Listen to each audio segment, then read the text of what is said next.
everyone, this is Bill Apter for 3 Count Video, and for the past 40 years you fans know that I've been a pro wrestling journalist, traveling up and down the roads throughout the world, traveling with some of the greatest professional wrestlers in history.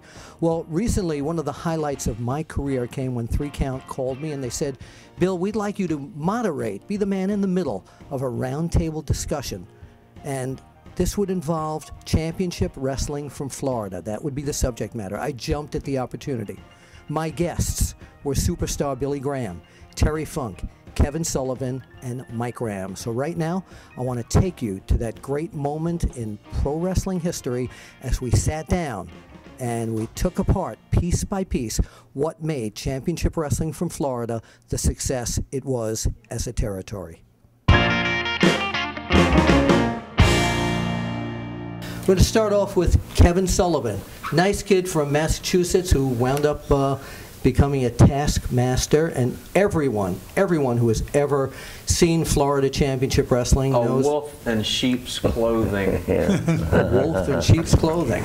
Very good. Why did he say that, Kevin Sullivan? Well, we all have a history of championship wrestling from Florida. We were all been together earlier today, and Michael's father was instrumental of taking a swampland and making it a GE.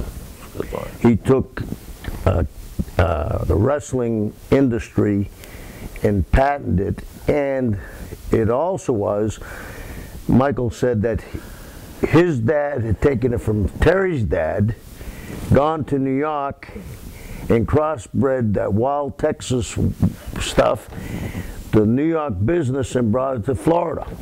Wow. And therefore started really one of the first wrestling companies. And when Eddie took that company, we got away with a lot of stuff in Florida because of the image it was produced on. It's hard for people nowadays to look back at those tapes and say, how did they get away with some of that? He got away with it because Eddie had the foresight that if he was going to do a heavy angle with blood 2 weeks down the line, the governor was on 2 weeks before that giving an award to Mike for his work with the youth, or the Sheriff's Boys Ranch, or we were donating it to schools or something. So the PR that he laid before, maybe they would have gotten slapped on the wrist for what we did, but because of the great PR that he did, we were able to get away with a lot of things. And I mean, I've had the pleasure to be in the ring with all 3 of these gentlemen, and Dusty was another one that was very instrumental. Blackjack Mulligan, Barry Windham, the list of talent goes on and on and on. Well, we're going to discuss that. I'd like to introduce, and thank you so much for that story. They're going to introduce the rest of the panel. One of the great world heavyweight champions, and also one of the greats in Florida, superstar Billy Graham. I've got to say that, by the way, as Dusty Rhodes used to, superstar Billy Graham. That's how he used to say it. Yes. Welcome to Thanks, Championship Bill. Wrestling from Florida. And all the great memories. Thank you, yes. And I'll just add to Kevin that Mike, who you'll get to in a minute. We're talking about Mike Graham. Mike Graham, I'm sorry, yeah. There's no question that his father was pure genius, like Dory Funks' father was pure genius when it came to professional wrestling.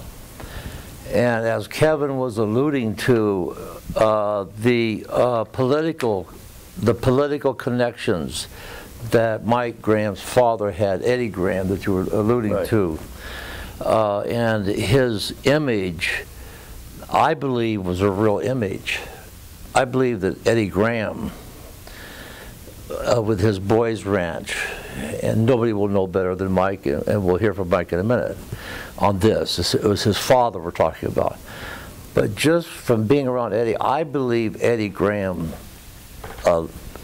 believed in his boys' ranch and believed in his political incentives for the city, because I saw in Eddie Graham a real genius in this business that you would be hard pressed to find anyone any more intelligent on how to, from every aspect of creating the stars and creating the finishes of matches and creating. Vince prides himself on the creative and having writers and things like that. We know that today. But there would have been, as far as a writer and a creator, Eddie Graham, you would not find a more creative genius than Eddie Graham, the founder. Did he inherit that? Wrestling from Florida. Yeah. He was the founder. Okay, so I just want to follow up. Cowboy Luttrell preceded him, correct? Well, Cowboy was there, and they had matches. It was strictly in the summertime. They had midgets and girls, and they didn't wrestle every week, and they worked maybe 3 or 4 months a year, and it was like a part-time carnival act. Right. Dad then created Championship Wrestling from Florida with television, worked in the same cities every night, 52 weeks a year. Started all the political aspects of it. Learned from his dad. His dad had the first Sheriff's Boys Ranch out in Amarillo, Texas, and quit work for a year and went to the Boys Ranch. So when my dad left Amarillo in '59, went to New York, that senior, then he took all of Vince's political ties and hookups and everything and brought him to Florida. But the Boys Ranch that he started in Florida, the Sheriff's Boys Ranch, all came from his dad that he learned in Amarillo. And his dad, we're talking about the great Terry Funk. No, Dory Sr. Oh, this is Terry This Funk. guy. That's right. That's Terry Funk. My father, you know, I mean, whenever I got into the business, you know, was I loved him and I feared him, you know, and that's you can't really make that person a mentor to you, you know. I mean, he's your father, and it's that image that he's always going to have. But Eddie Graham, what a mentor he was to me. I mean, he preached it, and he did it properly. And what he did is he said that if you do good things in your area, he says those people, he says, in the first place, you want to do good things in your area. You want to be good to those people. And we are good people. We really try to be. But you do good things, and they can't say bad things about you. They can't knock you. They can't run over you. But not only that, he put out the most wonderful wrestling product in the world that there probably ever was. He told the greatest stories. He was the master of manipulation. He loved the business. He was in it from a very, very early age. 13. 13 years old he was in the business, and gosh, he loved it, and the business was his life. It was his life. It was his life not daily, but weekly, monthly, yearly, lifelong. And I'll tell you what, he wanted to do what was right all the time for the business and what was good for the business, and he wanted respect for that business. And by doing these things, it made him, you know, because he wanted everybody to respect the business, it made him do the right things in the business. By doing the right angles and the right things to the public. There were about, I think we talked earlier, 36 territories at one time all over the United States. What gave Florida, the state of Florida, Championship Wrestling from Florida, that special flavor that made people come back week after week? Now, we discussed that. Eddie Graham. Yeah, Eddie Graham. Why was Gordon I would have to say girls in bikinis, palm trees, and the That's beach what I thought myself. that was. Well, that's why I was there. Well, That's why we were there. I think I can get to that. We talked about this earlier. Eddie had laid the foundation, along with Terry's dad, of believability in getting somebody over. And your character was pretty close to who you were. And Eddie could build on this, because when I was a young boy, one of the biggest high spots I ever saw in my life, and the biggest pop, was with Terry Funk. And it hit me with that high spot. I said, whoa, they made the building rock by not doing anything. Yeah. It was the Funks against the Briscos in Miami Beach. It was sold out. The hothead younger brother, Terry, pacing up. The cold, stoic brother who's the world champion, trying to keep the #1 challenger, Jack Brisco, from winning tonight. But he has respect of Jack and Jerry Brisco because he's the world champion. Dory shakes hands with both the Briscos, Terry doesn't. The Briscos turn their backs. The Funks turn their backs. Terry makes a beeline to run across the ring. The Briscos turn around. Terry puts on the brakes and sticks out his hand. The building exploded. And I said, they didn't do anything, and these people popped already. They can go home. I just worked 15 minutes and I didn't get that. You know what I mean? I didn't get that, and they got a pop by sticking out the hand. They told a story. Exactly. They told an emotional story. And But where did we learn to tell those stories? Well, we learned Tuesday nights upstairs. That's right. When he laid the finish out, and he said 3 drop kicks, and the finish was 5 minutes long, and Billy and I would be, oh, can't talk right now, Bill. Did you say that? Yeah. And they would chop, I duck, yeah. Come back. You think it was a great match. You thought you got the finish right, and pull you over and said, where was the 3rd drop kick? Yeah. There's a reason why I want you to throw that 3rd drop kick, because the next week it's the high spot, you know. So it was that he kept you on your game. He watched you. He watched you. He had enough concern about you to see what you were doing in the ring and what you weren't doing. And you wanted to please him. You bet. You wanted to come out there with his acceptance that you did a hell of a job. Yeah. You talked about Tuesday nights. That was at the Fort Hesterly Gallery, I believe. Yeah. And every week you had meetings. No, Eddie would come. At this time we'd had bookers, but Tuesday was Eddie's baby. Eddie came. Tuesday night in Tampa set the tone for the rest of the week in Florida. Now let's go over the week. Monday night was West Palm Beach. West Palm Beach. Tuesday Tampa. Wednesday Miami. Thursday Jacksonville. Friday was Fort Lauderdale or Tallahassee. Saturday night was either Bayfront Center, Lakeland Civic Center, Sarasota, or another spot show close. And then Sunday was Orlando. The storylines brought people back week after week, but at that point there weren't writers sitting down there writing, well, let's do this, let's do this. The boys really, under the auspices of Eddie Graham in Florida, the boys were really running the angles in the territory, weren't they? Well, they might come up with an idea, but Dad was running the world. They weren't running it. He might come and present something or think about this or whatever.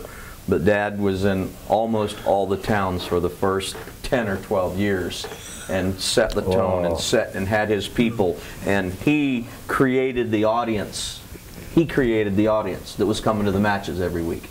And then we were the puppets and soldiers that was carrying on the battle, that he was the general, that he knew what he had created and knew what it would take to keep it going.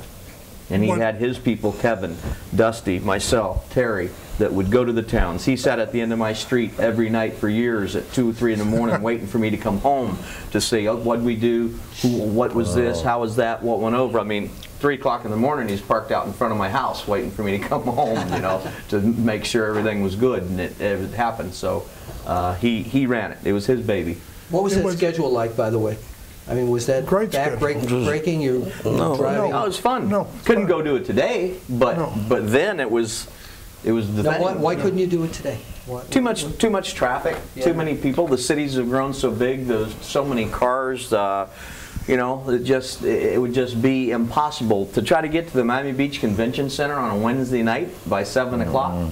You'd have to get there at noon. I mean, you couldn't get through the town to get down there. So just. And physically, you couldn't get to the buildings. And the other thing was, when our early years, we were the only game in town. Florida didn't have a sports team yet. No pro sports team. Yeah, no football, no There's baseball. no baseball. No, really? The Phillies were practicing in Tampa, but there was no professional sports. That goes how far back, though? It goes 72, the Bucks came in. No, 76, the Bucks came. 76, rather. Okay, I just felt like Gordon Soler was going to go, an altercation has taken place. No, 76, the Bucks came. Yeah, so, but that was the first sports team, but, so we were the only game in town. Florida was a lot smaller. But I also think that we hit upon something today when we were talking, was the believability, and his dad put together a card. Well, if you don't like the first match that's a wrestling match, you're going to maybe like the fifth match that's Billy Graham and Dusty in a bull rope match. If you don't like that, you're going to like Terry Funk against Mike Graham in a lights out match. He gave something to everybody. Variety, actually. He gave, you knew you weren't going to see the same match. And everything built up to the final of the movie. It was like going to a movie. And it built upon layer upon layer upon layer until the last match came. You know, Florida was built on wrestling, but it was a violent territory. But not everybody was allowed to be Terry Funk or Superstar or a heavy heel. They were controlled. If you were in the opening matches, you weren't allowed to use a chair. How many high spots are you going to do off the ropes? I remember, you know, a lot of times cut the high spots down, do a lot more wrestling, mat wrestling. So everything was built, and I think the believability was built, and I also think that he gave a variety act. It was like Ed Sullivan. The violence was minimized, which maximized it when it happened. Right.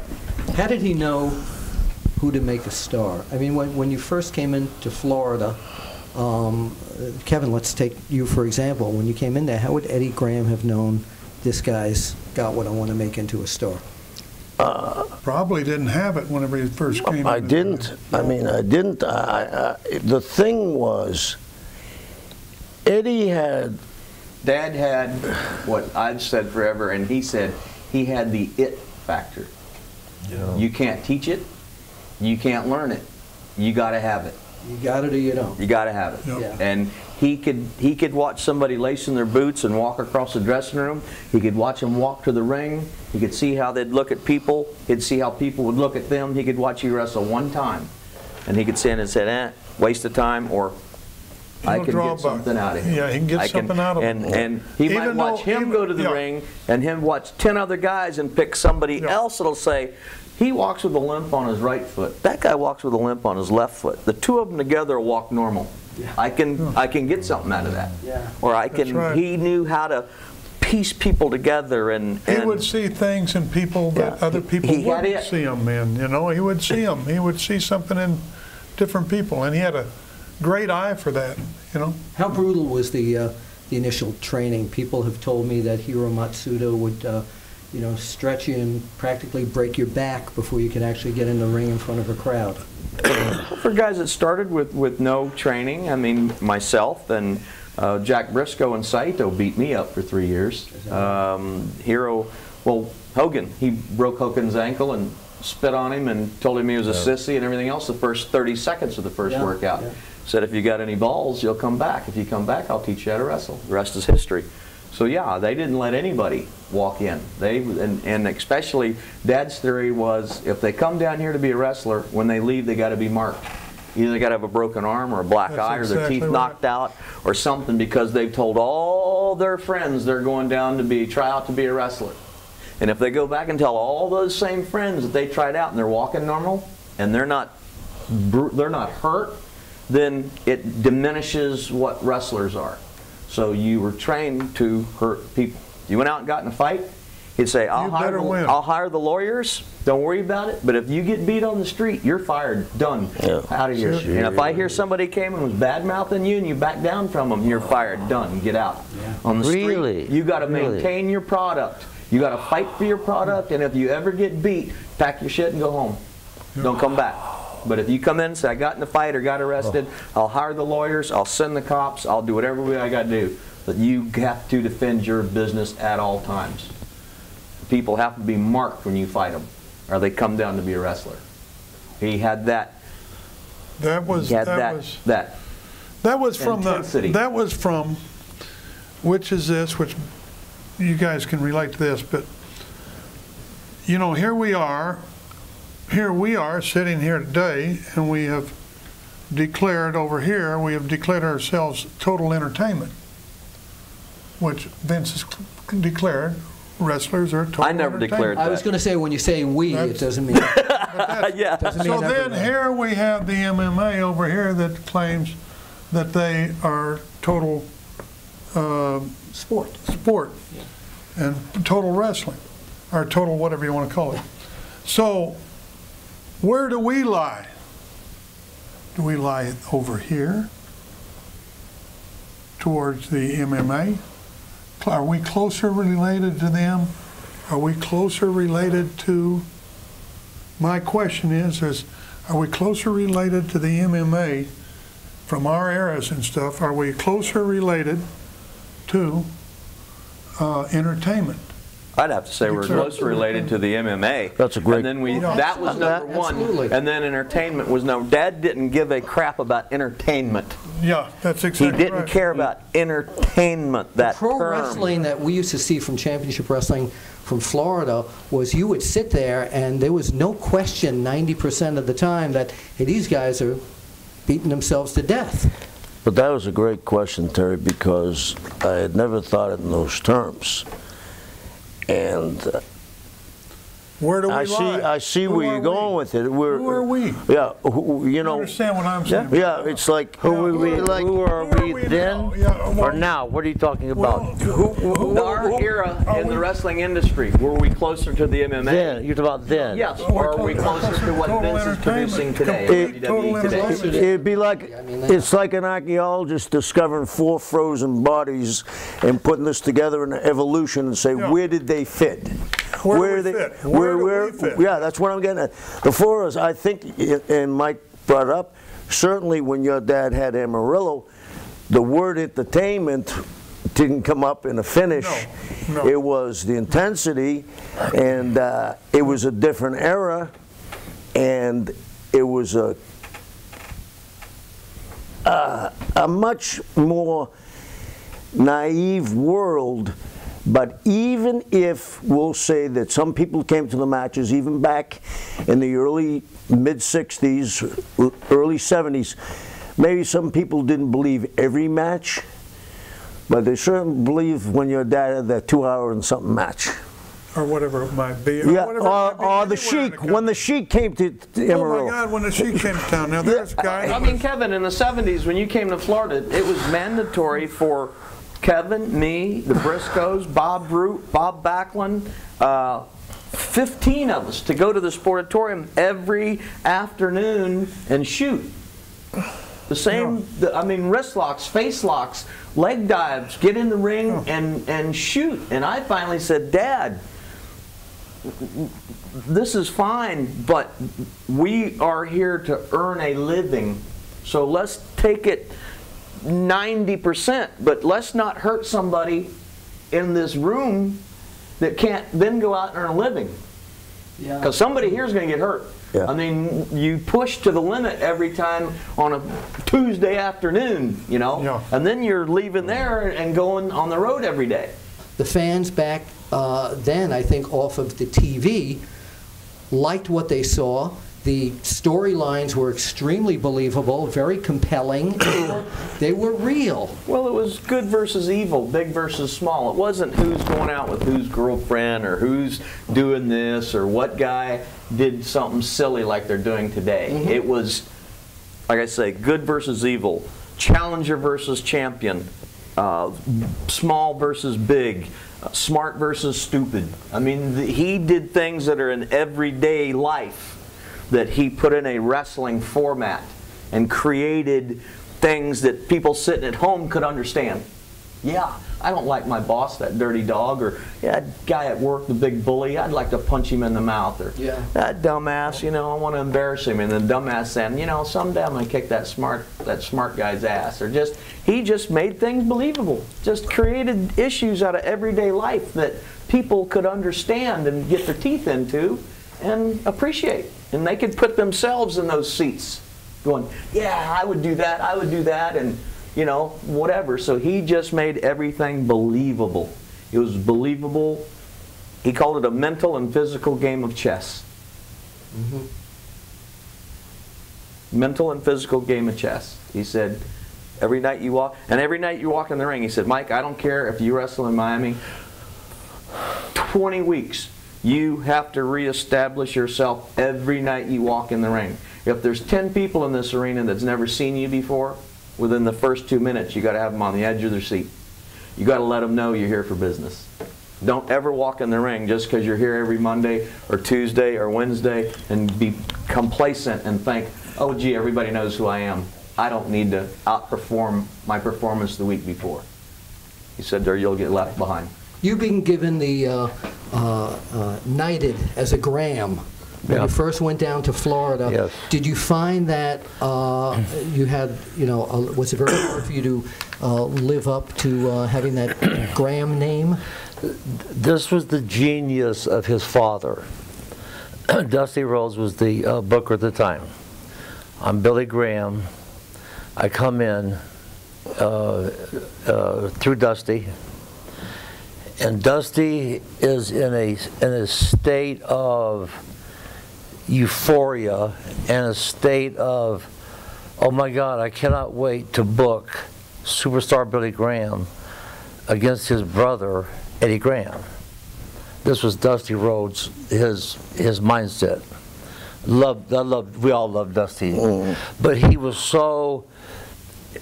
Dusty was so captivated by. I don't love it. You don't love Dusty? You don't love. No, you don't love. You did, but you don't love. Dirty, always good, you don't love it anymore. Dog. I didn't mean to cut in on it. That was good though. That was good.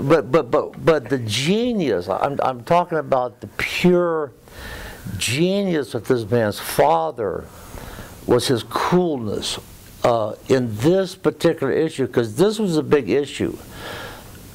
Billy Graham, superstar Billy Graham, coming to Championship Wrestling from Florida, and the iconic Eddie Graham, and Dusty is foaming at the mouth to get us together, okay? He just cannot wait to do this thing. Now, this man's father, Dusty, says, when are we going to do this thing? Dusty is having almost, it's almost orgasmic for Dusty to pull, seriously, no, really, for Dusty to finally put Eddie Graham in the ring against superstar Billy Graham. It was almost orgasmic. So it was almost orgasmic for Dusty to pit me against your father. Now Dusty is pacing back and forth, trying to get this thing done, and trying to figure out how are we going to let the fans in Florida know about superstar Billy Graham and Eddie Graham. Are we going to make them? Are we going to let the cat out of the bag? Are we going to tell them we really are brothers and Mike is really my nephew? Are we not? Dusty was going insane over this thing. Okay, it was orgasmic for Dusty. He couldn't wait to pull the trigger on this deal. Okay, couldn't wait to pull the trigger on the Eddie Graham versus Super. He knew this thing was going to blow the state wide open. So. Your father in his genius, his father was a genius in this business. He was a pure genius. He was so much skill, and your father had wisdom, okay?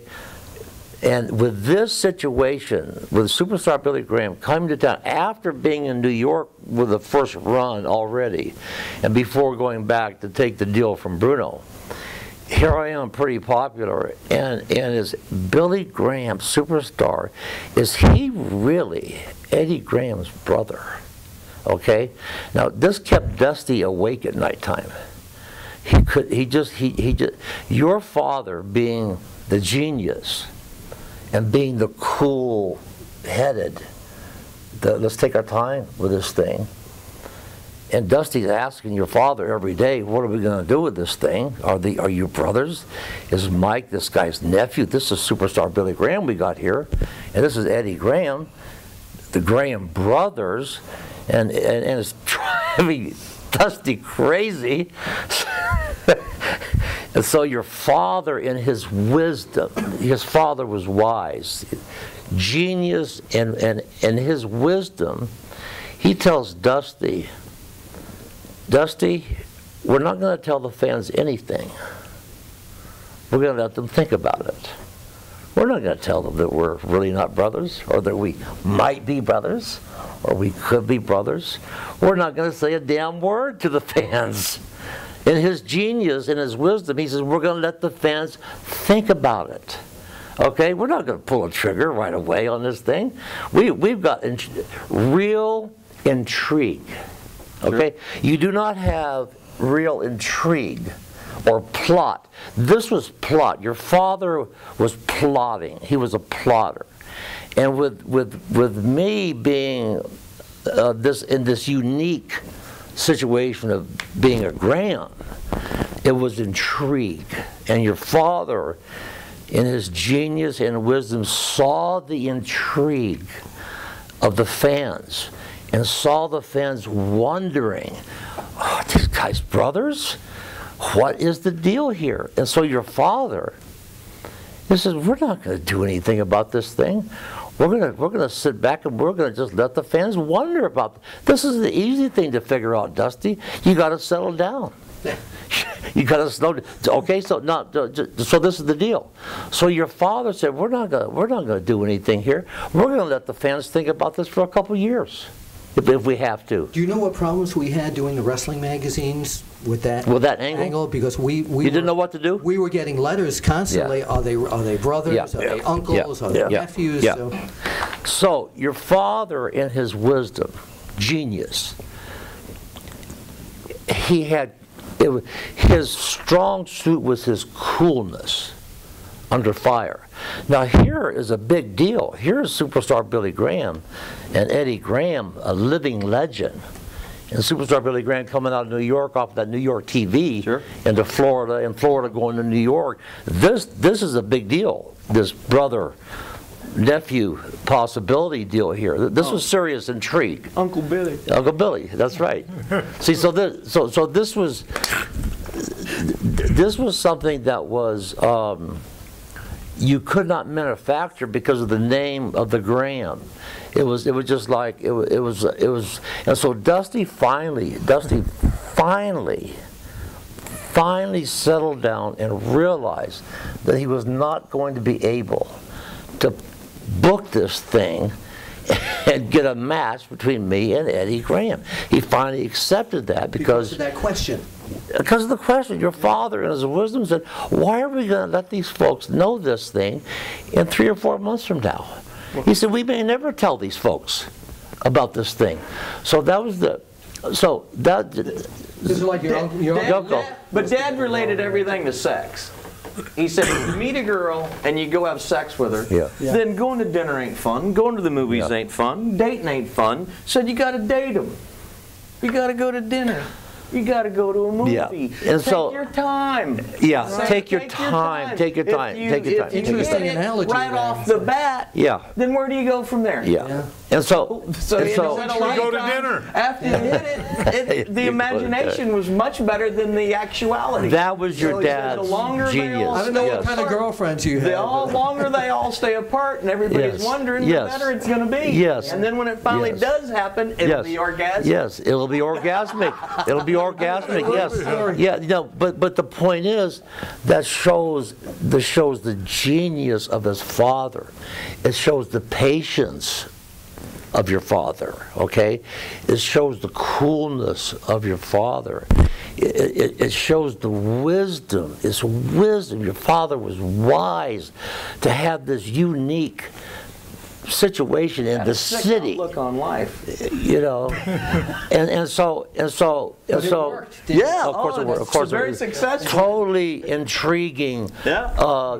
Everybody was always wondering, and he never let the cat out of the bag. Never. And so one more example of his father's wisdom was when Joe LeDuc was there, and we had that weightlifting contest. Yeah, you had a big feud with him. I had a big deal with Joe LeDuc. Now, your father, the angle your father came up with, and I just found these photos. I'll email them to you. In the Bayfront Center is the bench press contest with me and Joe LeDuc. And Dusty spotting Joe LeDuc, Steve Strong is spotting me. Now, I've got a torn rotator cuff, and I can't bench press legit 200 pounds because of the tears. Steroids tear your tendons. Steroids tear your tendons. So my tendons, bicep tendon tore, deltoid tendons tear. I cannot legit bench press 200 pounds, okay? Now your father comes up with a bench press angle, and I said, Eddie, you know, I cannot bench press a legit 200 pounds. And Eddie says, Billy, you won't have to bench press. All you're gonna have to bench press is a warm-up, 135 pounds, a 45-pound plate on each side, and a 45-pound bar to warm up with, because you are going to pass on your lifting.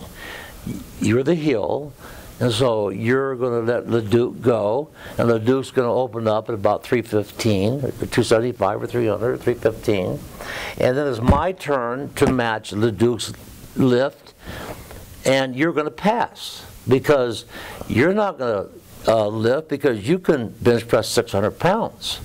You're a shooter here. I did bench press 600 pounds in the early years. So your father, in his wisdom, because I'm worried about this injury, your father says you're not going to have to lift more than your opening lift of your warm-up, 135. So LeDuc opens up at 315, and it's my turn to match LeDuc's 315. I pass. Probably it's too light. Yeah, the deal, of course. Of course, the pythons. You get the pythons. Your father laid it out. And I passed, and so LeDuc has to go again. LeDuc goes to 350. So, and I got a match, and I passed again. I said, this is baby weight. We have the microphone, just like you said. Got the 22-inch pythons. I'm not starting. This is too light for me. So I pass, and I don't lift a pound until finally I say, okay, I'm going to open at 500 pounds for my first lift. And now, but before I open at it, below the 500 pounds on the deal, but LeDuc goes first. LeDuc has to go first. That was the preset angle by your father. So I pass, and we load 500 on the bar. And this was my contribution to this angle, was to have a chalk box, legit chalk, gymnast chalk. Yeah. And I had about the big chunks of gymnast chalk, and then I filled that big box up with about 2 pounds of baby powder on top of the chalk. And so to make it look legit, LeDuc goes over, grabs the chalk box, right? Yeah, chalks up. It hits the hands, the chalk goes flying, the baby powder goes flying. So LeDuc is using the same chalk box as I do. So when LeDuc lays down to do the 550-pound opening deal, and he's down there, and Dusty's spotting. Dusty's over him spotting, getting ready to lift off, and LeDuc to do 500. I take the chalk box, this size, this deep, full of baby powder. Dusty's face. Dusty goes down, he does the deal. I don't lift a pound because of the genius of your father. I'm petrified because I can't, I'm hurt. Your father had it all worked out. Pull the baby powder and the chalk, and you have a riot. Dusty comes up with the deal here.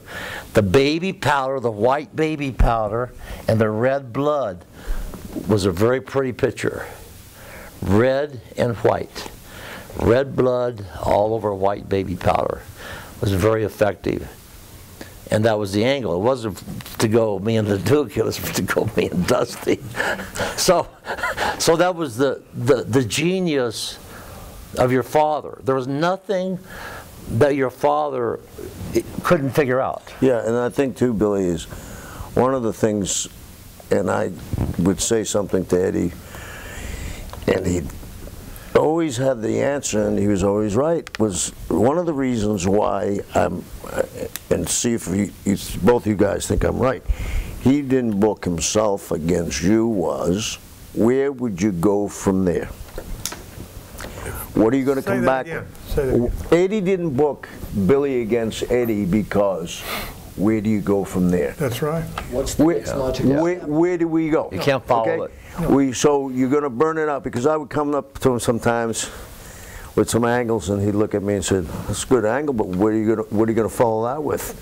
Yep. And I'd say, "Well, His brother knew. Just a longer match. Yeah, yeah. But we go a half hour the first week, 45 minutes the second week, an hour the third week, hour and 15 minutes the fourth week, night after night after night. It was 90 angles. Then he go ahead and keep come in there, Just keep working. He and Jack would go out there, and they come back, and what would they do for an angle? Go 60 minutes, come back in 90. Well, then go 90. Here's what they do. That was a program. Let me ask you this, Terry. You brought the question up. Are we closer to MMA than entertainment, sports entertainment? Do you think in today's day and age, one of the things I've noticed about the MMA is they only have 3 rounds, right? Do you think in today's day and age, because we're fed so much information, instant gratification, I mean, computer, cell phones, everything, blah, blah, blah, blah, blah. Around the world, news. Do you think in today's day and age people could sit for 90 minutes and watch 2 guys? Oh, absolutely. Okay. I think they could, but I think that right now is, I think that you just, I mean, you just said it. I mean, here we are with wrestling right now, and we are sitting over here. Right. We are here, and I hate to say this, but less is more, and it will continue to be more forever and ever and ever. In this but I have to agree with Kevin. The wrestling fans of today have, like my father and your father, created the wrestling fans of the 50s and 60s and 70s. Wrestling fans of today, they're different. Wrestling fans of today, their attention span is totally different. Yeah, there's not 2 guys that could go out and work for 60 minutes anymore. Then again, and they're not educated for that. They're educated for flip, flop, fly, no psychology, no nothing. Go out, give them 3 or 4 minutes of as crazy as you can get in the match. But on some of the current pay-per-views, they do have matches that have gone like 1 hour, and depending upon who the they're going to have to watch it, because they're hitting the limits as far as what they can do there with their gimmicks and gadgets and this and that and the flying and the sure, it's how much they're hitting the land. Can you top this? There's nothing more to top. So what happened to Paul E. up there whenever we was up here on the East Coast? On ECW. On ECW. What happened to us? What really happened? You're standing on my microphone. We started doing. If you're hearing a hum, that's what we started doing too much up there. That's what happened. Yeah, but that was with people that were used to sitting and watching wrestling. Yeah. Now, one of the reasons... That was the educated crowd that had been educated to watch wrestling. You're right. And then when you started going beyond, you lost that crowd. You lose that crowd. And then the new crowd that came in didn't want to see a wrestling match. I want to talk about... They didn't want to watch Jack Brisco and you wrestle an hour, But you want to watch the MMA guys because they've brought it back to this level back here. 10 or 15 minutes. Yeah. Because in the real world, they couldn't go an hour. No. No. You used a very interesting word there. You talked about educating, and I want to bring something up about educating the fan. The TV from Florida didn't just stay in Florida. We used to get it in New York. I used to sit there with my little UHF antenna and try and get it through the snow. And probably when you talk about education, you cannot eliminate what a great TV show this was. And beside the wrestlers, the genius of Gordon Soley, who, when you listened to Gordon Soley, Absolutely. you became an educated wrestling fan. Tell us about Gordon Soley. I was a stock car racing fan when I was a little boy. I was in probably the 5th grade maybe, and my dad took me to a racetrack in Tampa, downtown, called Phillips Field. Gordon was the announcer at the racetrack. And it's all smoky, little quarter-mile track, old late models running around, and I'm an all excited kid. And so the races are over, and I go, okay, man, it's over. And Dad said, sit down for a minute, sit down. And he talked to me like I knew what he was talking about, but I remember the conversation. He said, I like that voice I just heard. I said, somebody talking to you that I'm not hearing? He said, no, the stock car commentator. He said, I like that voice. He said, I want to meet the guy. I want to see what he looks like. And we were sitting on the same side where the little box was where the announcer sat and everything. So here comes Gordon trotting down out of the thing, and my dad walked over to him. He said, hi, I'm Eddie Graham. And he said, I just started a wrestling company, and we're starting to do a TV show. And if you're interested, and he said, I would like you to come down and talk to me and see if you can do. He said, I like your voice. And he said, if you'll listen to me, he said, then I can create something with you. Because he said, I just like your voice, the tone of your voice, and the highlights and all that. So when Dad took him to the Sportatorium, he said, I want a blind man to be a wrestling fan by listening to you. I don't want you talking about somebody who's on the street. I don't want you talking about getting a ticket coming to work. I don't want you talking about, I want you describing that match as it's happening, so that a blind man can be a wrestling fan. What an amazing mentality. And then he put Gordon in the ring, and he wrist locked him, and he face locked him, and he dropped toe holded him, and he body slammed him. And Little Gordon Soley? Little Gordon Soley. He went through and felt all the pain and all the aches and ran his head in the turnbuckles and did, well, obviously he couldn't do everything because Gordon wasn't physically able to do that. But when Gordon would sit there, and Dad, like he was talking earlier, if he said 3 drop kicks, whatever, he knew, and he asked you why. He would listen to Gordon talk. And when Gordon came back, he'd say, Gordon, you went off on something over there. Do not do that. You do this, you do that. So for 5 years, every time Gordon came in from TV, Dad was sitting right there watching him. Absolutely. Going, no, listen to this, do that, don't do that. You're good here. He would always compliment you on what you did good, and then he would politely steer you out of what you did bad. Yeah. You know, so he always made you feel good, and then didn't take away from you. He made you feel good, and then he made you feel even better because he was taking the time to explain what you did wrong. So he created Gordon Soley. Stone cold, out of the box. Kevin, you had something? And the thing was, these, literally out of the box at the stock car track. the 3 of us as heels. Mike's been a heel other places, but the 3 of us has been heels in Florida. And Billy was a babyface also in Florida, and Terry was both, but mainly a heel with Dusty. Gordon played it so straight that it gave authenticity to it. But he could switch gears just like a good performer could when the money match was going to be on, when Terry came through the door, when Superstar came through the door. That blind man knew that this guy that just walked through the door, or this guy that just walked through the door, was different than anybody that this guy's talked about all night. Good point. Boy, we got to watch this guy because the shit's going to happen now. And this guy is above them. Or if he wanted to give the illusion, when my gimmick, that evil was creeping into the room, that there was something wrong, that somebody had to stop this. Somebody had to stand up and stop this. Oh, this is the wrong path. You know, like he made. You knocked me off the stool. Blew my pants loose. But I mean, ran. Yeah, like the dirty dog. You know, I did run. Was. Yeah, but don't you think, Terry, Billy, that as a heel he made the guys bigger, and absolutely, and that you were here? And even though everybody else was on the card that day meant something, that when you walked in, he was selling your match. Oh, he had the ability to do that, but he sold the right ones too. Yeah. Because he was told which ones. Right. Yeah.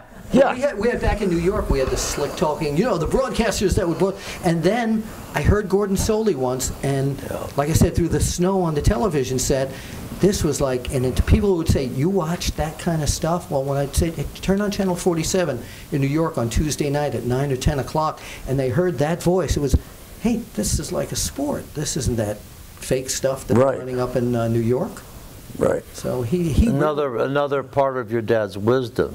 See, he heard the voice, your father, and being the wise man, the genius that he was, he immediately knew that this is the voice for me. Part of your father's genius. Instantly, instinct. He heard it and he said, this is it. Before he ever knew a headlock from a wrist yes, lock or a yes. hammerlock Before or anything. he even taught the guy, Gordon Soley, anything. He knew that your father's instinct and wisdom, the it factor, the it factor immediately told your father, there's something about this man's voice that is compelling, and I need this man. And that's just part of more of your father's genius to recognize. Authenticity, as you mentioned, that was so alive because of the mentality that your father had, and it transferred to his broadcaster. Yeah. And he said, they're the stars. The guys in the ring are the stars, not you. Yeah. And I remember. But you talk about them. You get them over. You don't talk about you. You talk about them. It's not the Gordon Soley show. Yeah. And so I mean, he laid it out the way he wanted it, and but he became heralded in this field because of the way he did that, and he was never looking to get the publicity for himself. Yeah. But he was the #1 voice in the wrestling world and history, probably. As he would say, indeed. Even There you go. JR today, Jim Ross, who is arguably the best announcer in this generation. Right. To this day, JR, Jim Ross is just, to this day, I just read a thing just last week. Again, talking about Gordon Soley being the ultimate announcer. And this is Jim Ross, who is exceptional. He's exceptional. Gene Okerlund was very good. Yes, but not a Gordon Soley. Correct. Absolutely. Okay, so even a JR. Different style. Different style. Even a Jim Ross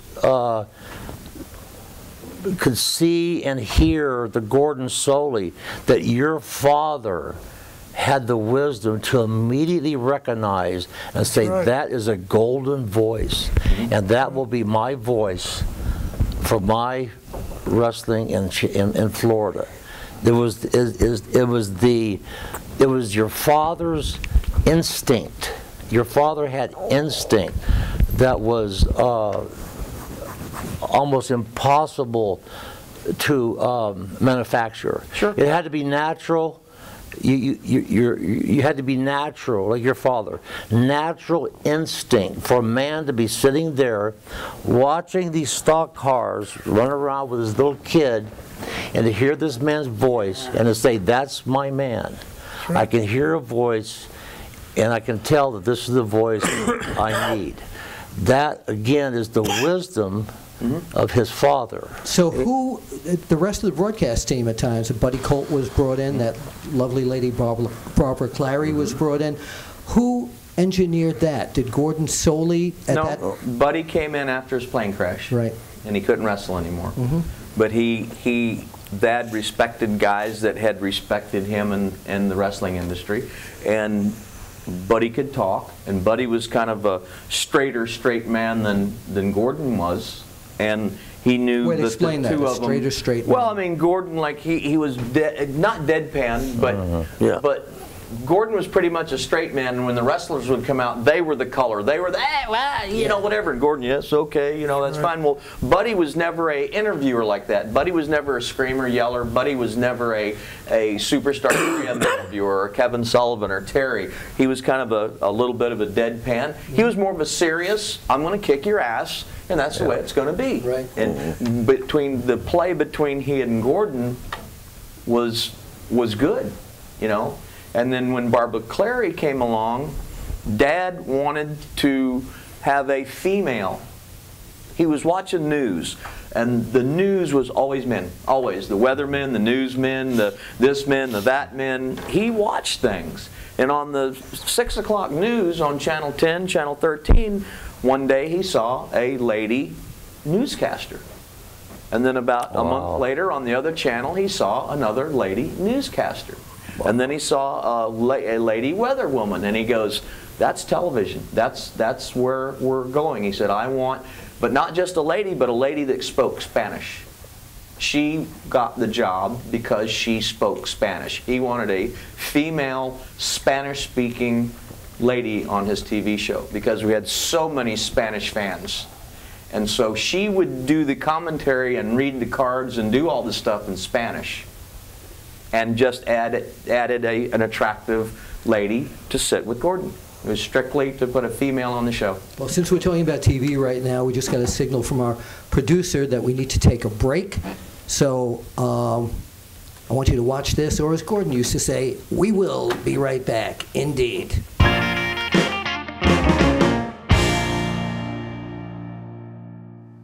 The first time I went down to Florida was, believe it or not, 1972.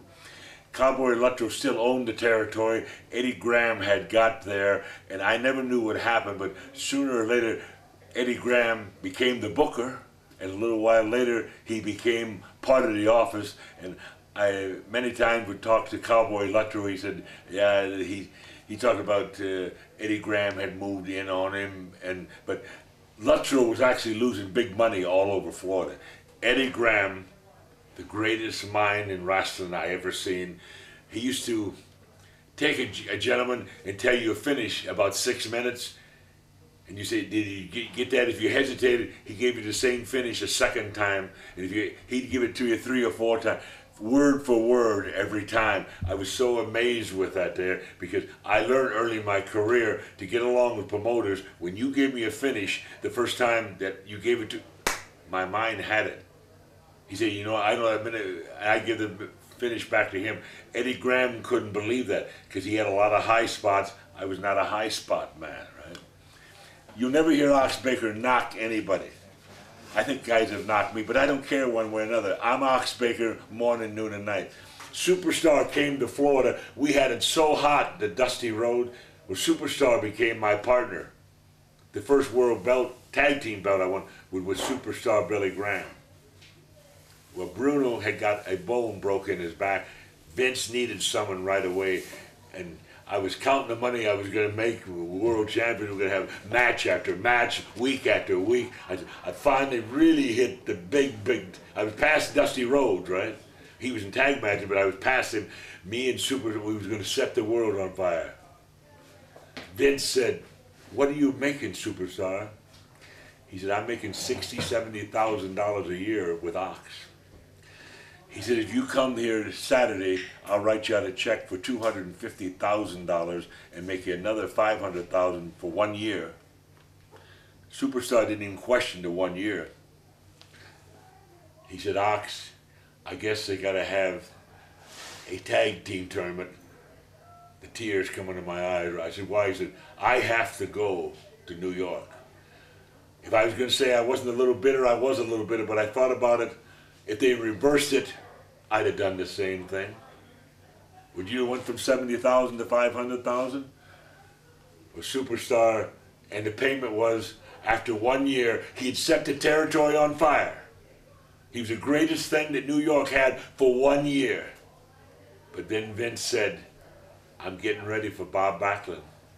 You've had your year, I promised you a year, and it's like making a commitment to somebody. You got your 1 year, I gave you that. He said, but I got to go with Bobby Backlund now. And it actually broke Billy Graham's heart. He was down and out for 2 or 3 years. He came back with a gun fu gimmick, right? But it wasn't the same Billy Graham, you know, with the python-like arms, you know.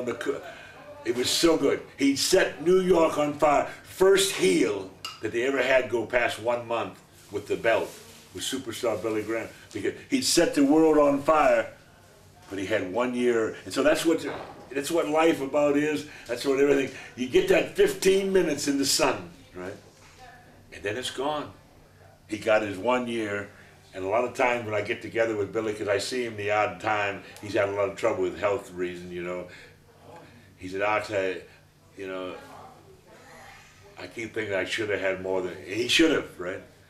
But he shouldn't have left Ox Baker in Florida either, right? But he had to take that big money. I don't blame him. If I wasn't bitter a couple of days, but no. It's like I've always said, I never met anyone in wrestling that I didn't like. Never knocked him. But this guy knocked you. This guy talks about you. I said, I'm Ox Baker. I have a certain level. I keep at that level. If you want to go down on your level, that's you. I'm not going to do it. I'm not going to dislike anybody. They think getting by, like I said, buying a suit for the promoter or a cup of coffee, right? I didn't get by that way. I got by with a big loud voice, which people sometimes hate. Got by with the idea, and when they made me the main event, I was ready for it. And like I tell a lot of these young guys, how you're ready for it is you gotta watch the old timers. And so when I show them 4 or 5 holds tonight, you want to watch how I can get out of a bear hug in 5 seconds, don't you? You want to see the second most dangerous hold in wrestling. You want to see how to get out of a headlock in 4 seconds. All the things that we did in the early days. We helped each other. And I want to say one thing. Big Ernie Ladd, I still love you. Bobo, I still love you. Killer, I still love you. Dusty, so-so. But wrestling's been very good to me, and I've always gave back, because I always said, if you give back, you'll get back. And every time I did a good deed for somebody, it's always came back to me. It might not happen in 1 month or 2 months, but it always comes back to you. And I always say, what goes around comes around. And how I treat you is how I want to be treated, you know. Maybe you won't do that, but that's how I want to be treated. That's strictly up to you.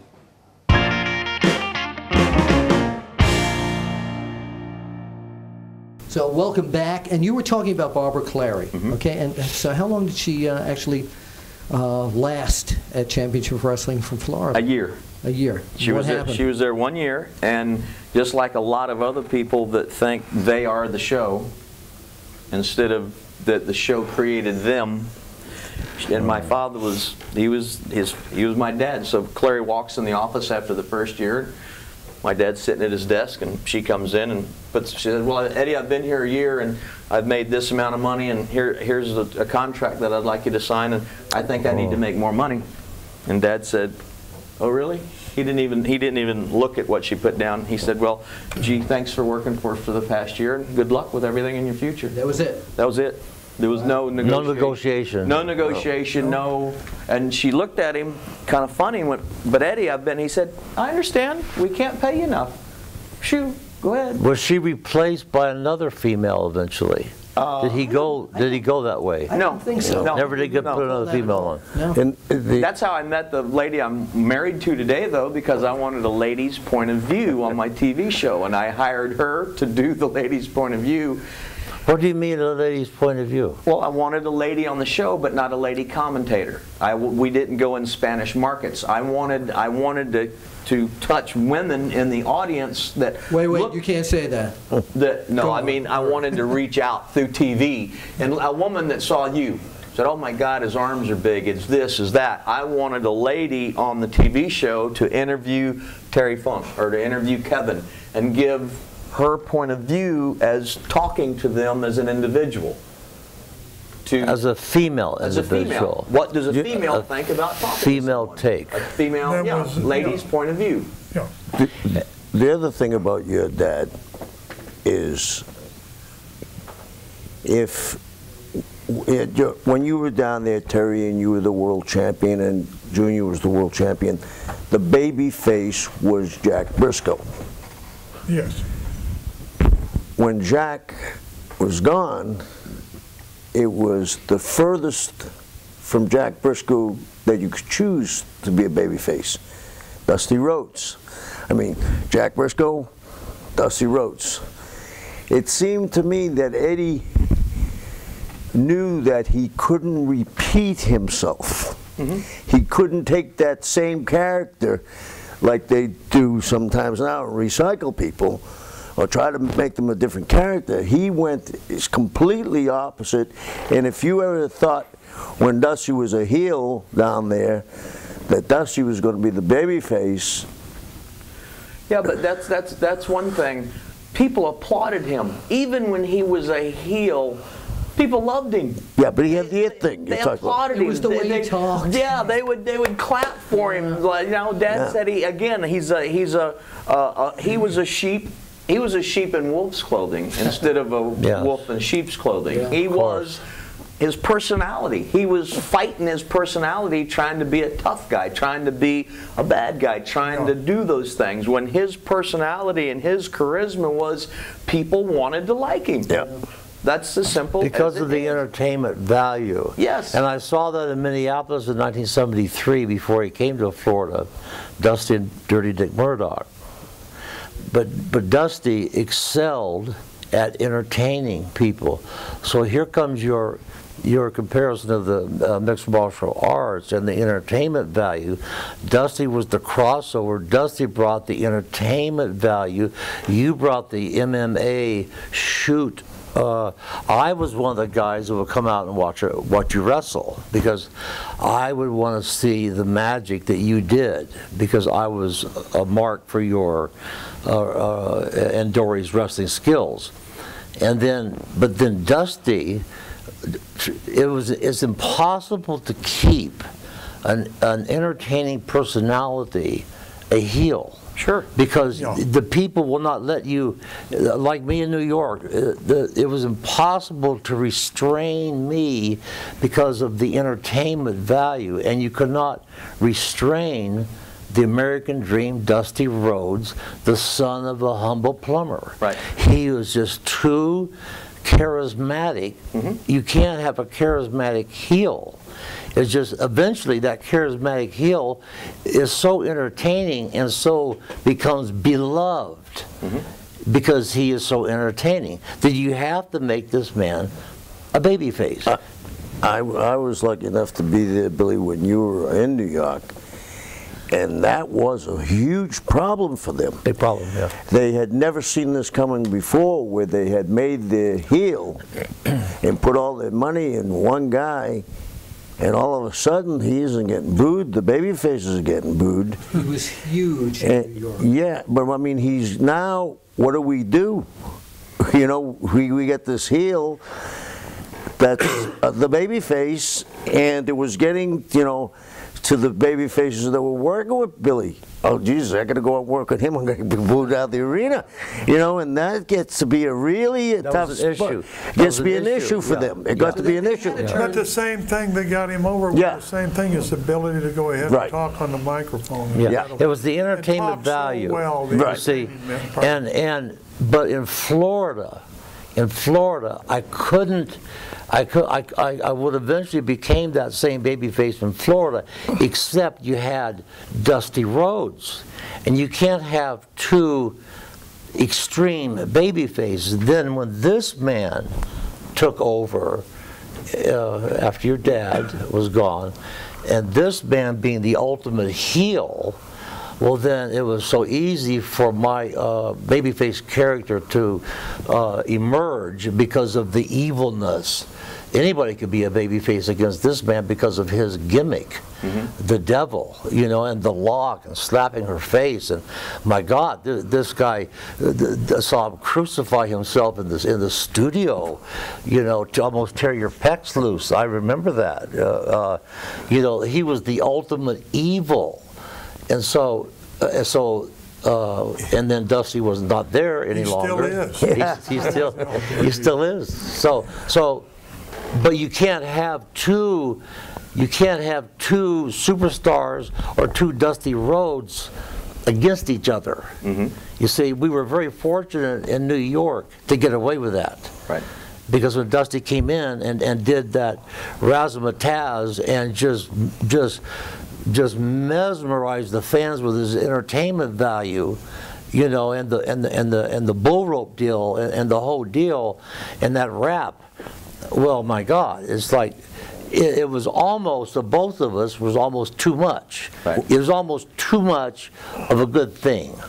So you really only have room for one Terry Funk on that card. Yeah. You changed the entire makeup of what the NWA champion in Florida, what the fans had come to know actually down there. But you had straight-laced people like Jack Brisco as the NWA champion, and then you come down there. Dory Funk Jr. is supposed to wrestle Brisco. Dory Funk, 1975, Dory Funk Jr. doesn't show up for some reason. Terry Funk takes his place.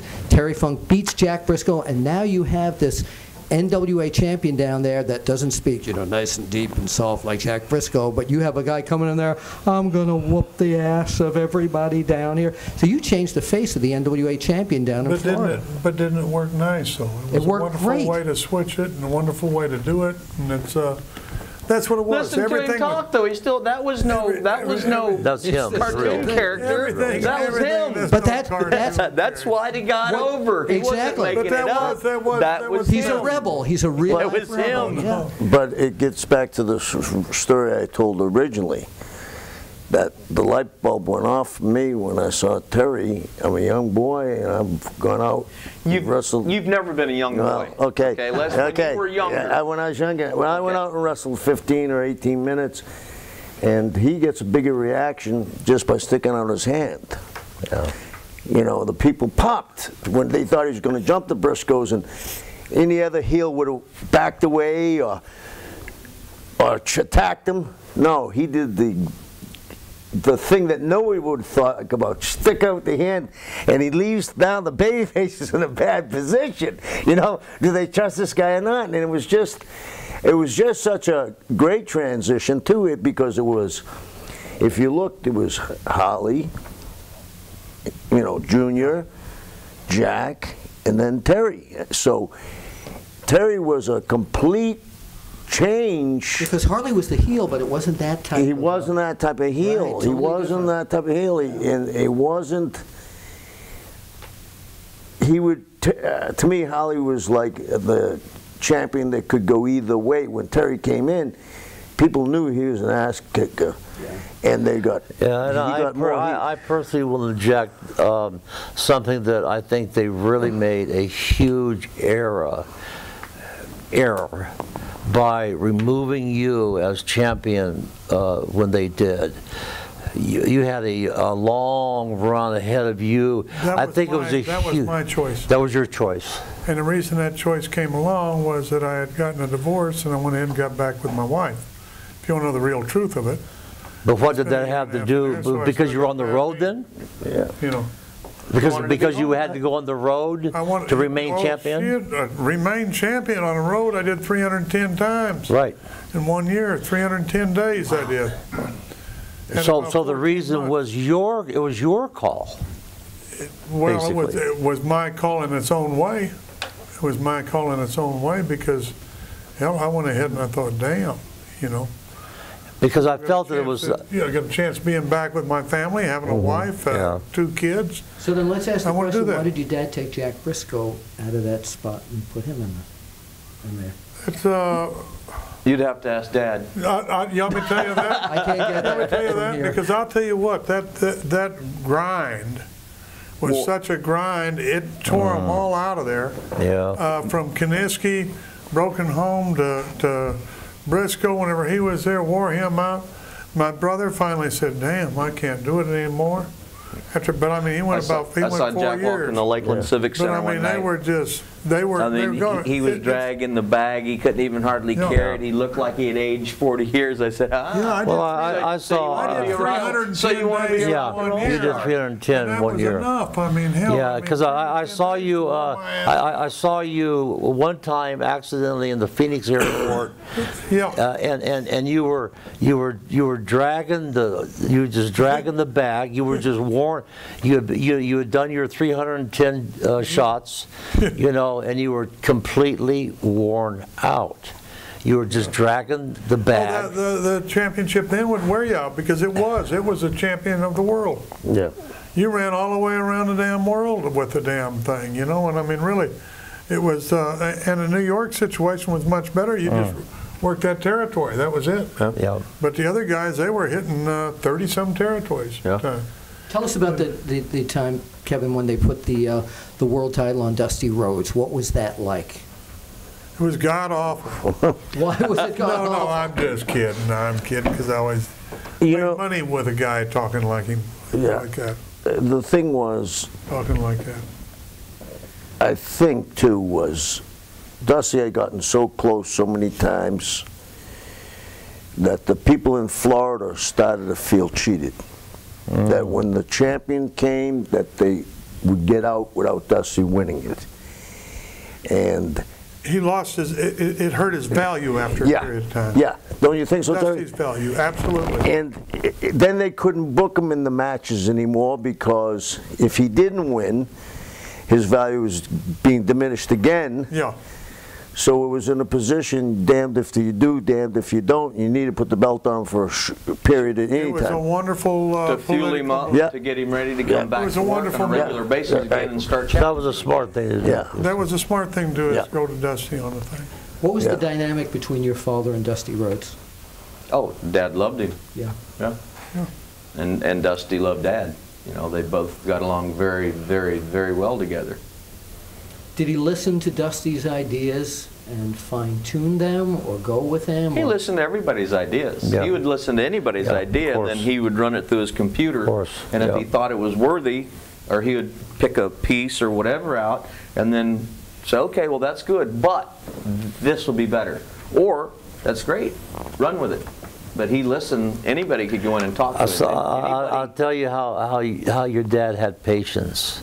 Let me tell you about your dad's patience. Amen. Go ahead. Patience is what it is. Patience.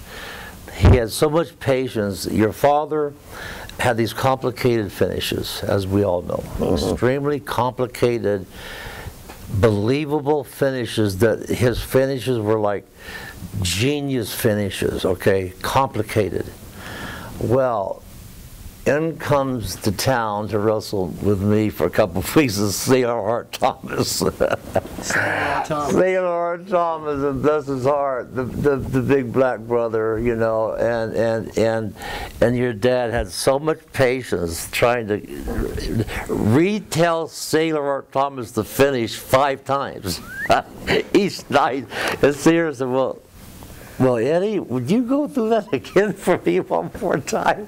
Because Sailor R. Thomas, you know, Sailor R. Thomas was Sailor R. Thomas. He wasn't a genius like your father, but your father laughed and he smiled. See, this was a trait that I saw at that time, that I saw with your father dealing with Sailor Art Thomas having trouble comprehending the finish. And I saw your dad smiling, not getting angry at Sailor Art Thomas, but smiling and saying, well, sure, we'll talk about this thing again, Sailor. Quick Sailor Art Thomas story. Whenever he would come in town, he'd stay for a week or two. My dad had his own airplane, and he would fly Kevin or me or Billy or Terry, or he had his feud that he would take on his plane and fly. So we're going into Miami. I'll just use the town Miami one night. And back in the 70s, you know, they had those great big monster spotlights, like 10 foot if a building was opening, and they would shine for miles up in the sky. So we're coming in to land, and Sailor Thomas called Dad Mr. Eddie. Mr. Eddie, what's that light coming up through the clouds over there? Because he was all scared about getting in the plane to start with. He wasn't ready to get in a little private airplane, right? So Dad said, damn, Art, where you been? He said, that's a rescue beam. Oh my God. He said, what? Yeah, when you get close to an airport, if you have a trouble, you should call the tower. They find you, they spot you, that beam on you, and you just open the door and you slide right down that beam, and there's a great big bed at the bottom of it. And they just slide you right into the bed, and that way the plane just goes off and crashes someplace and you don't get hurt. And he said, damn, ain't that something? Dad forgot about it. A week later, coming into another airport. Here's this big light shining up through the clouds. Dad's flying. Sailor reaches over.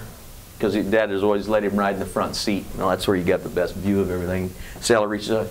Miss Daddy, somebody must be in trouble. Dad goes, what are you talking about? He said, that rescue beam. That rescue beam's up in the sky, Miss Daddy. Somebody must be in trouble. Dad went, oh, yeah, okay. But like, didn't say, oh, yeah, it must be. Well, he said sometimes they just turn it on and test it to make sure that it's coming on and everything, you know. So, yeah, patience. He was very patient. And he smiled. And I'll never forget that, especially in Tampa. Smiling at us and smiling at Sailor Art Thomas and going over the finish again. And again, and Slater scratched his head, and your father finally had to whittle it down a little bit. But see, I think I was telling you today, I got the call from Vince to take Bruno wanted to step down. He was tired. All those boxing rings up there in the Northeast, we wrestled on a lot of boxing rings, and Bruno was worn out, and so Eddie, Vince living in Fort Lauderdale, and I get the call from Vince to go ahead and be the interim in between, to take it from Bruno to give it to Backlund. And your father, again in his wisdom, your father was so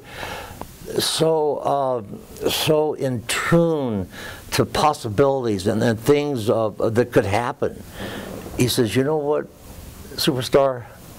He said, I think we should fly over as soon as we can and sit down with Senior in his home before he changes his mind about you and takes somebody else to be the interim champion. That was your father's wisdom, and again, the foresight and the genius of looking out for me. Who had no stake in me, but it was his business and compassion and genius to say, let's get over there to Vince Sr. and let's lock this doggone thing up before he might change his mind. Yeah. Well, and that was like Kevin was saying, after Jack Brisco was Dusty, and then Dusty was whatever. Well, after Bruno, Vince wanted Bob Backlund. Yeah. So he didn't want to go Bruno to Backlund. Same thing. So he had to have a wild, entertaining, crazy, totally different cat in there to change it up, to give it a different look. And then when Bobby came in, great athlete, tough son of a gun, but he was more on the Bruno as far as no great interviewer, not a totally different than you were. Bob Backlund was more suited for championship wrestling from Florida than he was to headline at Madison Square Garden. It was a different element completely. Mm-hmm. I don't know if he would have been that successful. He did a good job. They loaded the cards up. I don't know if Bobby would have been that successful in Florida because Bobby did not have charisma. There's the charisma element here that even though the wrestling and all the genius of your father, you had the most charismatic wrestler in the world in Dusty Rhodes. Mm-hmm. And your father, to get me, and Dusty Rhodes being over so strong, when your father brought me in, my first match with Dusty to get me over in Palm Beach, West Palm Beach, full Nelson on Dusty and submitted him in the middle of the ring. They rang the bell for me having a full Nelson on Dusty Rhodes in the middle of the ring because your father wanted to get me over. Mm-hmm. And he did that in these different towns. But Bob Backlund lacked so much charisma, lacking in charisma, that I don't think that he would have made it in Florida just because he was a wrestler. See, we had heard that Eddie Graham kind of gave Vince the idea to use Bob Backlund as champion. He did? Yeah. No. Vince called Dad and said, I want somebody I can send to schools. He wanted to get more of the championship wrestling from Florida character, athlete, credible, that was a college graduate, that was an amateur wrestler, that had done all those things. Mm-hmm. And Dad said, well, I got the guy here. If you're looking for a credible, real, this, can go to schools, can do roller the wheel for 2 hours, can do 1,000 But I find this difficult. But that's what Vince called Dad and wanted. Yes, but I find this difficult to believe that Vince McMahon would want to do that out of the clear blue sky when he had a Bruno Sammartino, ethnic Italian, when he had a Pedro Morales, Puerto Rican, and had a superstar flamboyant Billy Graham, to all of a sudden want a man. I do not believe that story. That Vince McMahon Sr., I don't believe that Vince McMahon Sr. decided he wanted a guy to go to schools. This is the Northeast United States. What do you think? Backlund went up and did TVs for a year. I know, I was there. Yeah. I was there watching him do TVs. Idea. It was Vince. For a year, of course, to get him over. It was so against the mold of what was being shown to us in New York. Bob Backlund was completely like, you know, as champion, who is this guy? And as I mentioned, they used to load the cards up with people like Dusty and Superstar Brand. Andre, the Giant. Loaded with Andre. On and on and on. So I don't believe for 1 minute that Vince Sr. had this in his mind, that he wanted to send one of his champions to schools in the Northeast, because that was totally opposite. That was Midwest mentality, and maybe Amarillo, and to go to high schools. But this was not Northeast Vince McMahon mentality. It was pure 8-minute matches and kick the crap out of somebody and go ahead and do an 8-minute match and go crazy. And Vince Sr. had no inclination of sending anybody to schools. Well, I don't believe that. Let me just know that's what. Of course. Let me throw this out. Let me throw this out at you. Superstar Billy Graham was made before he went to New York. Bruno was over before he went to New York. Pedro was over before he went to New York. Do you think that Vince chose Backlund because he wanted to make his own champion, a guy that had never been over before? I don't know, maybe. Yeah, maybe. I don't know. I don't think it's that complicated. Right. I think it's not the right mold, though. Yeah, if he wanted to create his own champion, but there are other guys how would you follow Pedro up in the Northeast? How would you follow Pedro, who is a guy I don't think ever got his due? Correct. How would you follow Pedro, Bruno, and Billy? You'd have to go, what I said before. Someone established, really. Well, or do you go with... How much more established are you when you go every week for a year and you get put over? But he still wasn't over. Despite the fact that he was on television for a year, every night, he was still not over. The first time that the kid took, when I gave the belt to this kid in the garden, our first rematch, the kid in the hallway before we go out to have our match is wearing his long boxer robe, full length to the ankles, with a towel around his neck, with the belt on and the robe over the belt. Okay? I told the story, I think, to you, and I know to Jamie. And Vince Sr., this is our first return match in the garden. And Vince Sr. says, "Bobby, where is the belt?" And Bobby says, "Well, the belt's right here underneath my full-length boxing robe." And he says, "Bobby, my God, it's the belt. Can't you show the belt?" And Backlund, with a juvenile response, said, "But Vince, I like my robe." This is a juvenile response. I heard it. I was this close to him when he said, "Vince, but I like my robe." But now, Mike, I did mention that I wanted to talk to you about a little bit more about your dad, Eddie Graham. When Crockett came over and bought out Florida Championship Wrestling, why? That's a very funny joke. Jim Crockett never bought anything. He stole all the talent because he was a spoiled little punk kid that never did anything worth a shit in his whole life. And when his father passed away, it left him a lot of money. And so little Jimmy Crockett figured, well, if my dad made this much money wrestling in North Carolina, South Carolina, then and Vince had come in and was trying to run America. Jimmy Crockett wanted to compete against him, so Jimmy just called down and tells Dusty, how much money are you making down there, Dream? Wait, he never tried to buy? No. How much money you making, Dream? $1,000, $1,200 a week, I'll give you $2,500. Magnum, how much are you making? $1,000. He said, I'll give you a contract for $150,000. So he was doing what So he just went in and stole all the talent. So now all the talent's gone. So then after they were gone for a while, then we create loser Lex Luger. But anyway, at the time, he was okay. Jimmy calls him. What are you making? $1,000. I'll give you $2,500. So every time we would get somebody ready to draw some money for our territory, Jimmy would just come in and take them. And your father was still alive at this time? No, my father had passed away. Your father passed? Yeah, my dad had That's died. the only reason that happened? Yes, my father had died. Your father So passed? he would not have done that had your father still lived? No. Jim, I mean, Vince Jr. didn't come to Florida till after my father passed away. Yeah.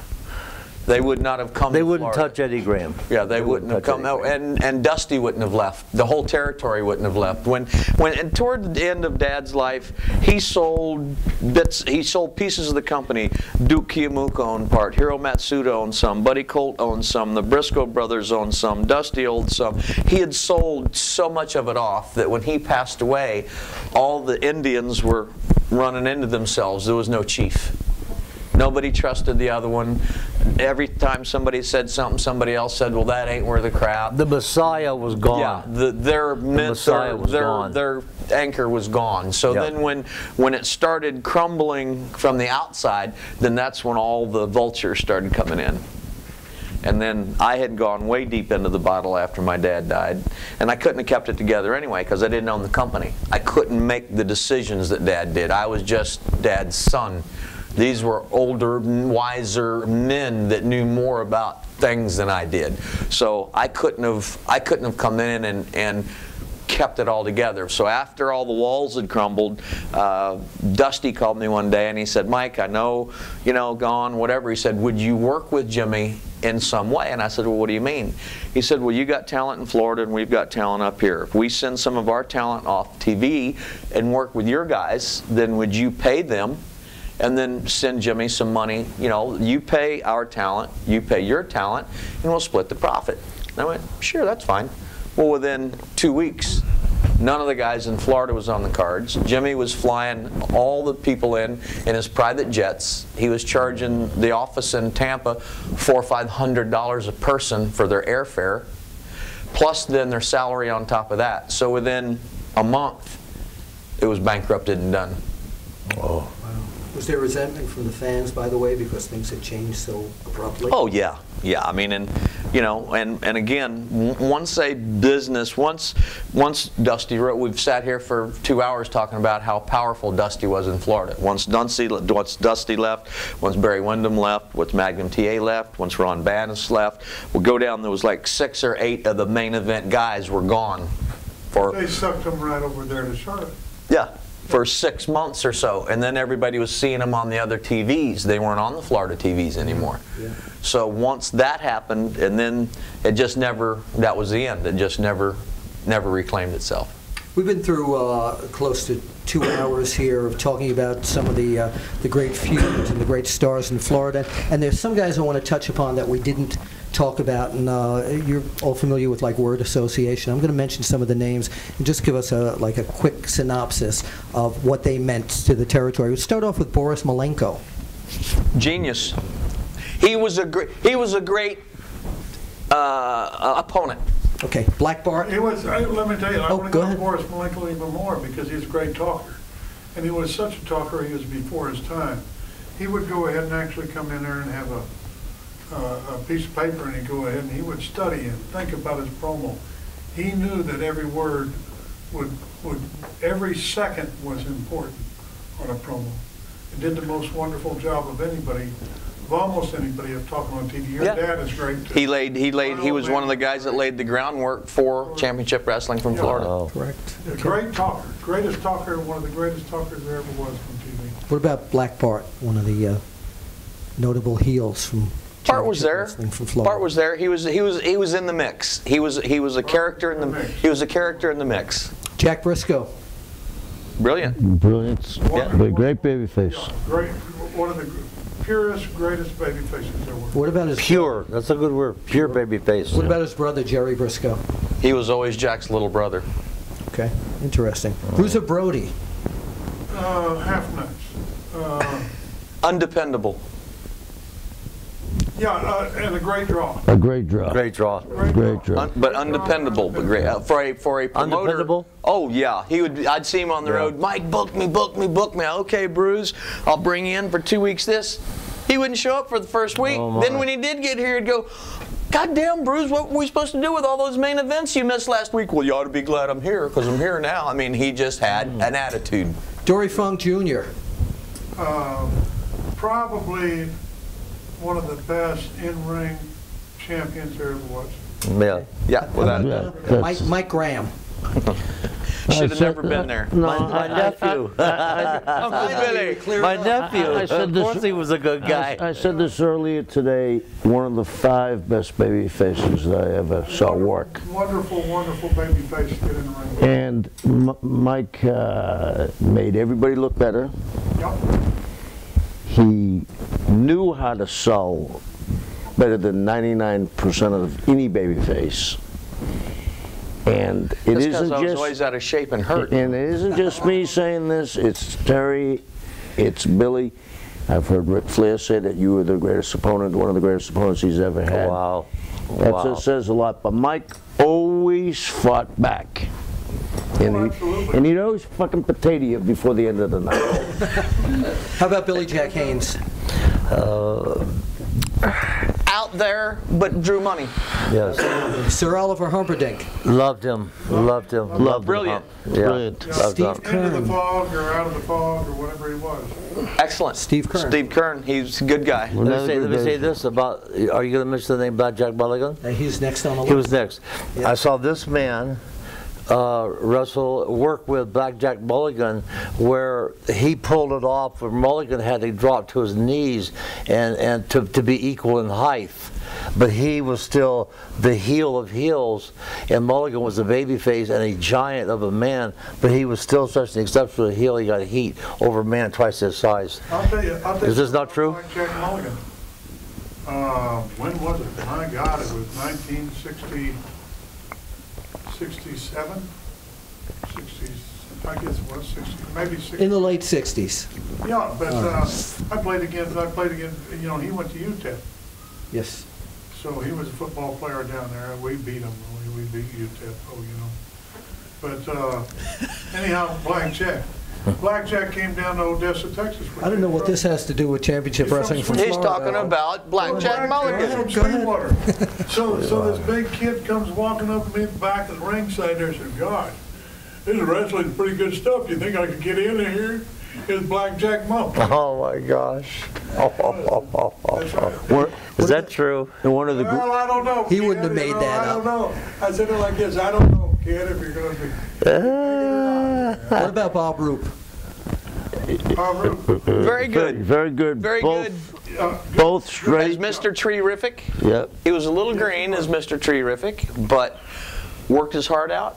Was always a businessman. Was always there. Was always on time. Was always there, and very credible. He was an Olympian. He was an Olympic champion. Yeah. Yes, he was. Yeah. He was a tough guy. All right, Dick Slater. Tough guy. Very, very tough guy. Probably one of the most talented young men from the first time he ever stepped in the ring. He had it. I did tell him one night in Atlanta that he was trying to impersonate Terry Funk too much. Oh yeah, he loved Yes, Terry. he loved. Yeah, I idolized Terry. I idolized Terry, and you loved him. But I did tell him that you are performing almost identical step by step of Terry Funk, and it's not a good thing. You know, we talked about this earlier today. Been that way, though. We talked about this earlier today. Dick Slater, the first time he put on tights, had more ability than anybody ever in this business. And he never achieved what he should have achieved. That's my take on it. Because we've talked about it. Dickie Slater had it. He could work from the day he put on a pair of tights. And he never achieved something, you know, Henry was the accident or whatever. All right, 2 more names. J.J. Dillon. Great. Super guy. Very organized, good mind, keep track of everything, very professional, very dependable, always there. And now, finally, let's talk about Barry Windham. Great guy, I love him to death. But he does what he wants to do. Great guy, but Dick Murdoch was, I think that Barry would have had a great career in football. Truthfully, he was a hell of a ball player. If Barry Murdoch went in, come here, kid, come on, let's go down there, we'll drink a little beer tonight. If Barry was booked in 5 main events and making $500,000 a year, and he met a hot little chick and she overswomed him, he'd disappear for a week. He wouldn't show up. Oh, you can't run a business like that. And anything, Barry, again, probably one of the greatest wrestlers for a big man that could work with me or him or Terry. He could work up and down. He could make his size 1.5 foot difference, and agile and hit the ropes and take bumps and go over the top, and just like a goddamn deer running through a picket fence. He was probably the greatest, one of the greatest performers in the ring. Should have still been playing football. Yeah. Should have been the catching like this in the NFL. You're right, Hey, Terry. last question to wrap up here. He had the ability, too. Real brief story from the four of you, one at a time, of course, is Kevin, what do you miss most about those days of championship wrestling in Florida? We've talked about it before. It was, when you wrestled in the championship wrestling from Florida, it was like you were part of a team. Everybody contributed. And you went to work being glad you were going to work, not dreading it. And you could go out, if you could find a place, and watch it and be entertained just like the people, and be awed just like the people, because I used to watch all you guys' matches and I'd say, Jesus, Terry's done it again, or Billy's done it again, Mike sounded like a son of a bitch tonight. And we were part of a team, and I think that this was such, the uniqueness was that your dad had come down to a swamp and made a company, and not only made a company, made an institution. Because you say, Mike, and I still live in Florida. I mean, we've been off TV forever, and guys still come up to me. I told you that the other day. The guy said, I got my first autograph, you and Graham gave it to me in the Sportatorium in 1974. So, I mean, it would yeah, but I was only 3. Yeah, You were much older 3.5. Yeah. But it was part of a team. We got a chance to see the best workers perform, and we were mentored under the greatest brain in wrestling. Yeah, genius. Pound for pound, the best heel is this man right here when he did the devil deal. Pound for pound, the best devil gimmick in the entire wrestling universe was when he was doing the devil deal, and I saw him standing next to him when he slapped Locke's face and almost knocked her head off on a serious slap. But pound for pound, the best heel and the best satanic gimmick ever in the business of pro wrestling right here. Pound for pound, the best heel right here. Mike Graham, what do you miss most about CWF? My dad. Okay, short and sweet. Terry Funk? His dad.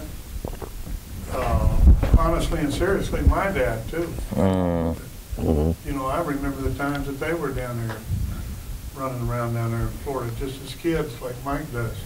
We saw some amazing crap down there then, didn't we? I won't even Yeah, believe it. he dumped me off in a goddamn mud puddle frog gigging when I was about 12 years old in Amarillo, Texas. Thought that was the funniest thing in the world. Hey kid, jump across the creek over there. There's a frog down on the other side. I think we got an idea for I an entire new disappeared. DVD out of this. Yeah. Florida Stories. This is great. Had a great Hold it. We're going to come back with another one. Grew up down there, you know, out at Ruskin. And gosh, it was just great. It was just great. It was a great place to be. A great place to spend my early years in the business. Couldn't have had a better clientele to be with than Wahoo McDaniels, Jose Lothario. I mean, my gosh, how can you not learn from those guys, you know? And be going down the road with them and sitting in the back seat like so many guys did with me through the years. and listen to the stories, and it was wonderful.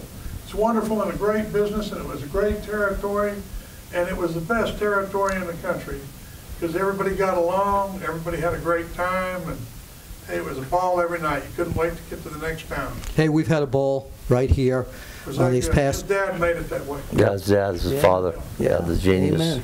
Thank you, everyone. And from the Sunshine State, this is Bill Apter, and thank you, gentlemen, and we'll see you at the matches.